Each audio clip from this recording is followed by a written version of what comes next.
Good morning. We are extremely pleased that you are here. It is good to come together for the purpose of co-creating. Do you agree?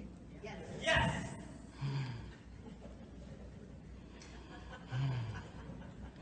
It's gonna be one of those.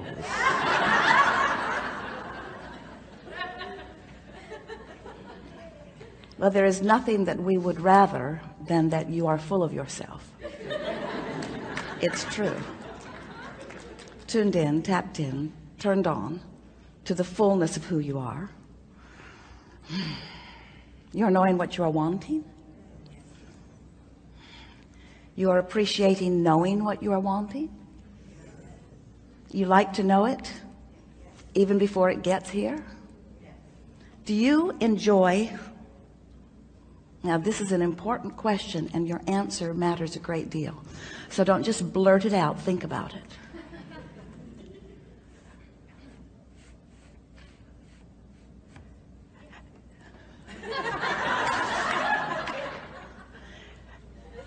Do you like the journey on the way to what you're wanting? Yes. Even though the whole time you're on your way, you're not there. Yes. No more important question or answer ever to consider, because you are always, and we mean always, going to be on your way to something more. And if the not enoughness, because I'm not there-ness, is so powerful within you, then you mute your vibrational output. Not only do you slow the journey down so that it takes longer to get to where you think you want to be, but you're not having any fun along the way, because the absence of what you want is so punctuated within you. So when we ask you, we really want you to think about it. Are you enjoying the journey from where you are to where you to where you want to be, as you move through that it isn't here yetness? Because that really is what the art of allowing is about. It's about knowing that you are your own point of attraction, that how you feel is everything, because how you feel is the indication of the vibration that you're offering, and the vibration that you're offering is everything about what you're letting in. Most of our physical friends don't realize that when you ask, it really is given, that in the simple realization that you want something, that pathways open, doorways open, pathways light up, all kinds of non-physical help comes into being, all kinds of circumstances and events and rendezvous, vibrational rendezvous, take place in the moment that you come into contemplative awareness of something that you want.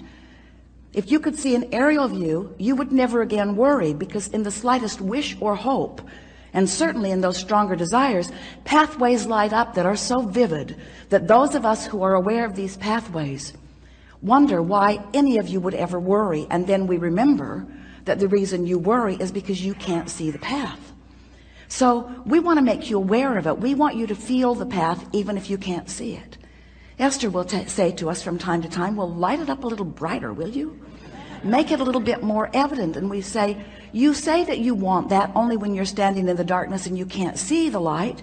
But when you're standing out there, tuned in, tapped in, turned on, you want everyone to get out of your way, because you want to be the creator of your own experience. You don't want someone else doing it for you, but we just want to let you know. No one else is doing it for you, but you have infinite intelligence helping you along the way. And if you could just be a little less aware of what's not going right now the way you think you want it to be, and a little more aware of what is going the way you want it to be, so that you're tuning yourself to the highest frequency of your highest good, then those pathways would be more evident to you. And we want to stop for emphasis and punctuation. That is what the best of life is about. When you want something and you believe it, and you're on your way to it, and you're joyfully romping down the path on your way to it. When you go on vacation or you get on a journey, you get out on the road going someplace, you're not there when you first start, but you don't freak out because you're not there. You expect there to be some journey along the way. But we have to say, friends, we love you very much. You know what's coming after that phrase? We love you very much, but you do complain on your journeys. You do. You complain on your journeys. And we take that as a good thing, not as a bad thing. We mean it as a compliment in this sense. At very deep levels, sometimes so deep, at very deep levels, you know things are supposed to work out for you. You do. And when they're not, there is a sort of freaking out that is natural. We understand that. But we want you to know a whole lot is working out before there is a manifestation that you can show to others. And if you can be a little less hung up on the manifestation that you want to show to others, and more tuned to the feeling of adventure, to the feeling of joy, don't you just love it when you want something in general terms and you don't exactly know how it will play out? Oh, you've got some ideas about how you would like it to play out, but the reason that you want whatever it is to play out in more detail is because you believe that in the manifestation of it you will feel better. So when you are moving toward it, and you know how when you want something and it hasn't yet manifested, but you have this general sense of it, and then ideas start to come to you. Don't you like that feeling of idea? Don't you like that feeling of inspiration? You do when that feeling of inspiration is accompanied or allowed on this basic platform within you of expecting good things to come. So if you could just develop a sort of general basis of beingness that goes sort of like this. I don't exactly know how it's going to be or who it's going to be or when it's going to be or where it's going to be, but I know that it's going to be really good and that I'm going to know it when I see it. In fact, I know that I'm going to know all the steps along the way, because feeling your way to the next manifestation and the next manifestation and the next manifestation is what the most of your life is about. It's not about the manifestation and the manifestation and the manifestation. It's about feeling your way along your way to the next manifestation and the next manifestation. Hear that. That's really an important thing, because if it were the other way, if it was just manifestation, I want it, boom, I want it, boom, I want it, boom, I want it, boom, we promise you this would be a seminar on de-manifestation. I have 487 cars, Abraham. The oil is seizing up in most of them because I can't get to them every day. I have more property than I have been able to visit. The rats have moved in. I have more stuff than is manageable. That is what you would say to us. There are more people in my life and there are more conversations to have than I have tongue to have them with. That's what you would say to us. But when you let your world be a vibrational world, which means it's an emotional world, which means it's a thoughtful world, now your world can be one that vacillates between comfort and ease, and power and certainty, and eagerness and clarity and passion and love and joy. In other words, you're up there on that end of the emotional scale. You're not having to dip into the contrast because you have enough contrast in that good feeling end. You like going from, oh, the satisfaction of not being overwhelmed to the exhilaration of having a little more to do right now than you really want to do. In other words, that's really a nice blend of emotions, and you have the ability to control yourself in that way. But you've got to stop. You have to stop making it about the manifestation and begin making it about how I feel right now, how I feel right now, how I feel right now. Because you don't have control over the manifestation because you haven't exercised control over your vibration. But if you start making it about exercising control over your vibration, control over your emotion, control over your thoughts, control over your words, control over your general approach to physical life experience, what you're going to begin to notice is that you have control over all of the specifics of your life. Not just what, but where. And not just where, but who. And not just who, but when. You get to dictate every single part of your experience. You get to call the shots. You are the only one that ever calls it in, and you're the only one who ever holds it out and keeps it from coming. So do you have any idea? We do. And we're not mocking you. Well, a little. Do you have any idea how many experiences you have called to you that you're not allowing to flow with the ease that is possible? And do you know the one reason why you're not allowing these things, experiences, people, places, events, circumstances, dollars to flow to you in the way that you want? It's because you are fixated on the observation of what is, and you are letting the absence of what you want in your what isness dominate your vibration, set up a vibrational field that holds it apart. So you've got this pull, push, pull, push, pull, push thing going on.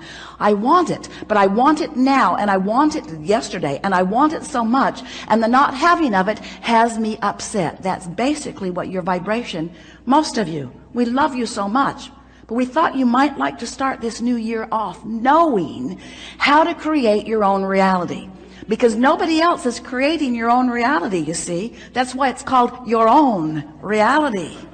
Your own reality. You are the creator of your own reality, which means you are the vibrator of your own beingness, which means you are the thinker of your own thoughts. You are the perceiver of your own world. You are the attractor of your own experience. You are the maker of your own life. You are the uplifter of your own being. You are the magnificent genius creator who came into this physical body with the express intent of mixing it up, of looking around, of identifying what you want, of achieving vibrational harmony with it, and then taking glory, watching with reverence and appreciation and rambunctious zest for life, watching the components of your creation come into place one by one to, in some cases, surprise you, and in every case, delight you to the power and the clarity and the worthiness and the goodness and the readiness and the bigness of that which is you.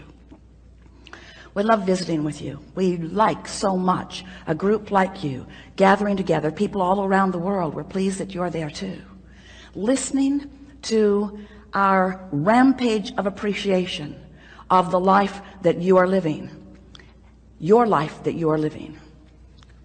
But you can't live your life without those like us benefiting from your exposure to your life. Because when you look around and you have experiences and you revel with delight in some of them and you shudder in discomfort at others, in every case, whether you are cringing or applauding, you are focusing energy that is creating worlds. And as you do that, we're all in on it. We get to participate with you. That thrill that you have is our thrill that you are interpreting. But when you feel bad, that's you interpreting the absence of us.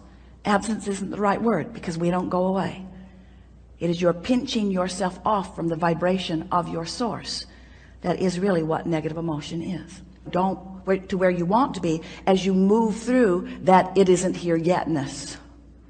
Because that really is what the art of allowing is about. It's about knowing that you are your own point of attraction, that how you feel is everything, because how you feel is the indication of the vibration that you're offering, and the vibration that you're offering is everything about what you're letting in. Most of our physical friends don't realize that when you ask, it really is given, that in the simple realization that you want something, that pathways open, doorways open, pathways light up, all kinds of non-physical help comes into being, all kinds of circumstances and events and rendezvous, vibrational rendezvous take place in the moment that you come into contemplative awareness of something that you want.